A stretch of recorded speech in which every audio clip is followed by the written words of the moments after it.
CBT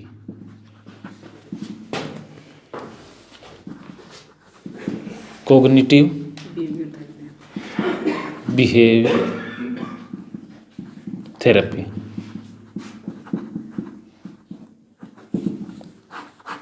अब देखिए cognitive behaviour therapy क्या होता है।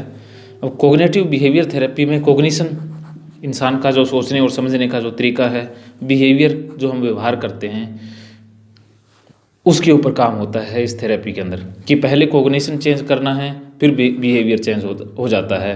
चाहे बिहेवियर को चेंज करके हम कोग्निशन को भी चेंज कर सकते हैं, किसी को भी कर सकते हैं। हाँ। तो ये हैं, तो इसमें 3 चीज़ें हमेशा मुख्य रूप से होती है। एक है थॉट, दूसरा है इमोशन और तीसरा है बिहेवियर।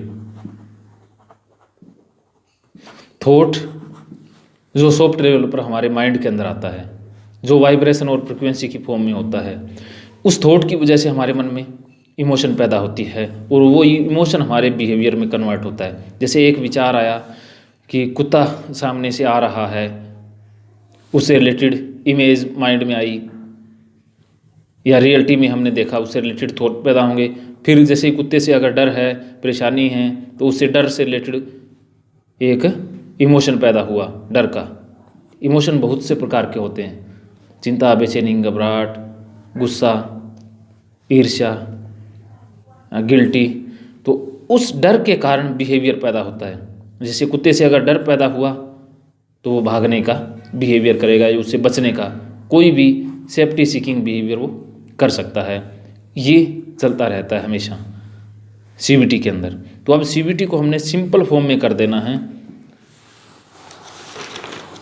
इस तरह का एक सर्कल हम ड्रॉ करें और उसे 5 हिस्सों में बांट दें।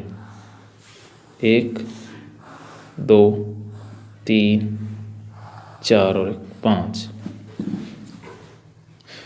इस हिस्से के अंदर थॉट्स लिख दें।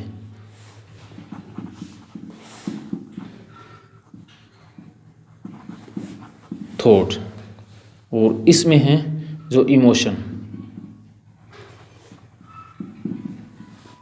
और इसमें है डिजायर, और इसमें है एक्शन एक्टिविटी, और इसमें आएगा हमारा रिलीफ। देखिए कि जो थॉट्स हैं, समस्या वाले विचार है, वो इसमें लिखने हैं। हाँ, समस्या से रिलेटेड जो भी विचार मन में आता है, कोई एक विचार बोलिए, उसे ही हम लिख लेते हैं। हाँ बोलिए, कौन सा विचार है जो समस्याग्रस्त विचार है? OCD को लेके चलते हैं, चलो रिलीजियस OCD ले लेते हैं। भगवान को लेके विचार आ रहे हैं, हाँ, कि भगवान बुरा कर देंगे। हाँ, ये भगवान वाला विचार जो आया वो इसमें लिख लेना है, सजा देगा। अब इससे रिलेटेड जो जो समस्या वाले विचार होते हैं, ये तो हमने एक लिखा है। जितने भी अन्य नंबर ऑफ थॉट्स हैं, इमेजेस हैं, अर्ज हैं, वो इसमें नोट कर लेनी है। उसकी वजह से जो इमोशन पैदा होता है, इमोशन भगवान सजा दे देगा, डर का, घबराहट, हाँ घबराहट का, जो भी इमोशन पैदा होती है, बेचैनी, जो भी एन नंबर ऑफ इमोशन पैदा होती है, वो इसमें कर देना है। उसके बाद इच्छा उत्पन्न होती है कि धक धक एक आवाज़ आती है कि कुछ करें। जिनको भगवान से डर लगता है कि भगवान सजा दे देगा, डर उत्पन्न हुआ। अब डर से बचने के लिए उसके मन में इच्छा हो रही है कि वो भगवान का चढ़ावा चढ़ाए या भगवान के मंदिर में जाए। तो इच्छा उत्पन्न होना कि मंदिर जाए, कुछ करे। जो कुछ करने की अर्ज उठती है वो इसमें लिख देना है। कुछ भी अर्ज जो उठती है, जो डिज़ायर उठती है, इच्छा मन में उठती है, वो यहाँ नोट कर लेनी है। उसकी इच्छा के कारण उसे एक्शन एक्टिविटी लेना पड़ता है कि वो मंदिर चला जाता है। जैसे भगवान से डर है तो माफ़ी मांगने की इच्छा उत्पन्न हो सकती है, माफ़ी मांगना चाहिए, ये करना चाहिए। तो ये तो है, ये फिजिकल लेवल पे दिखाई देगी। ये सारी चीज़ें एक लेवल तक रहती हैं। उसके बाद ये फिजिकल लेवल पर है। फिजिकल लेवल पर वो माफ़ी मांग लेता है, हाथ जोड़ना, या जो भी हैं, इसमें फीलिंग है कि वो उसे माफ़ी मांगनी चाहिए, ये उसकी डिज़ायर है। हाँ, तो उसके बाद क्या होता है कि एक्शन एक्टिविटी जो करता है उसके बाद उसे थोड़ी सी रिलीफ मिलती है, शांति मिलती है, संतुष्टि महसूस होती है, नॉर्मल फीलिंग होता है, सामान्य हो जाता है। ये सर्कल चलता रहता है बार बार। फिर से कोई थॉट आएगा, फिर से यही सर्कल घूम जाता है, फिर से कोई थॉट आता है, फिर ये दोहराना पड़ जाता है। तो ओसीडी, फोबिया, एंजाइटी वाले इसी चक्रव्यूह में फंस जाते हैं। इस चक्रव्यूह में पूरी तरह से वो फंस जाते हैं।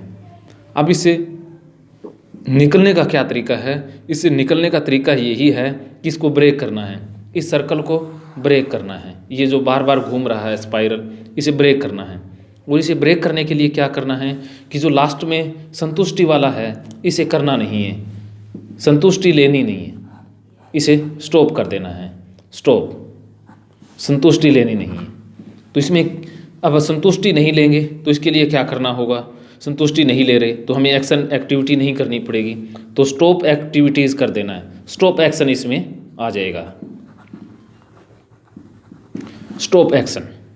अब एक्शन स्टॉप करेंगे तो जो एंजाइटी है वो बढ़ जाएगी, वो बढ़ती रहेगी, और ये माफ़ी की जो अर्ज है ये भी बार बार चलती रहेगी, ये चीज़ें ज़्यादा हो जाएगी ये स्टॉप करते ही। इसीलिए कुछ लोग स्टॉप कुछ देर के लिए कर पाते हैं, फिर से इसे दोहराना पड़ जाता है, क्योंकि ये जैसे गुब्बारा फूलता है, गुब्बारा फूल जाता है एंजाइटी का, इच्छा का, ये बार बार चलता रहता है। तो इसे ब्रेक करने के लिए उसे क्या करना है कि इस सर्कल के लिए, जैसे ईआरपी में क्या होता है कि टॉलरेट करना होता है, यहाँ से आगे नहीं बढ़ना, वो एक्टिविटी नहीं करनी, जो एंजाइटी हो रही है उसे टॉलरेट करना है, पूरी तरह से उसे सहन करना है जितनी देर। पैसिव या अलग अलग फॉर्म्स हैं ईआरपी की। लेकिन यहाँ एक दूसरा तरीका है कि जो उसके मन में डिज़ायर आ रही है, उस डिज़ायर का रास्ता मोड़ देना है, उसको मोड़ देना है, डिज़ायर को मोड़ देना है।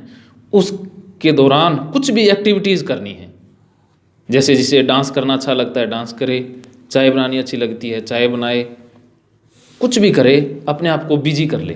किसी काम में खेलना अच्छा लगता है प्लेग्राउंड चले जाए, बनाना, जो भी कुछ करना है वो करे, मतलब एक्टिव हो जाए, एक्टिव रूप से अपना ध्यान दूसरे कार्य में लगा दे, पैसिव ना रहे। मतलब इस इच्छा को दूसरे किसी अन्य कार्य में मोड़ दे। इस इच्छा को रोकना नहीं है, इसे दूसरे काम में लगा देना है। यानी कि जो एक्शन है वो हमें एक्शन उस प्रॉब्लम को दूर करने के लिए नहीं करना, हमें अपना एक्शन अपना माइंड डाइवर्ट करने के लिए करना है। हाँ, और कोई एक्शन नहीं करना है। ये एक्शन नहीं करना, एक्शन कोई और करना है, ओसीडी से हटके एक्शन करना है। हाँ, वो चीज़ करनी है, वो एक्टिविटी करनी है जो हमें अच्छी लगती है। हाँ, अच्छी लगती है, प्लेजर देगी। हाँ, जिससे एंजाइटी खत्म हो जाए। बस ये बार बार करते रहना है। तो इस तरह से ये सर्कल टूटता रहेगा। ये बार बार करने से ये एक्शन खत्म हो जाएंगे, और फिर क्या होगा कि ये इच्छा अपने आप नॉर्मल निकलने लग जाएगी। जो डर, घबराहट, बेचैनी पैदा होती थी वो भी खत्म हो जाएगी, और फिर ये थॉट्स हैं, फिर वो थॉट्स समस्या नहीं देंगे। और इसी के साथ जुड़ी होगी हमारी साइको एजुकेशन, वो जो कोग्निटिव का पार्ट है, ये साइको एजुकेशन आएगी।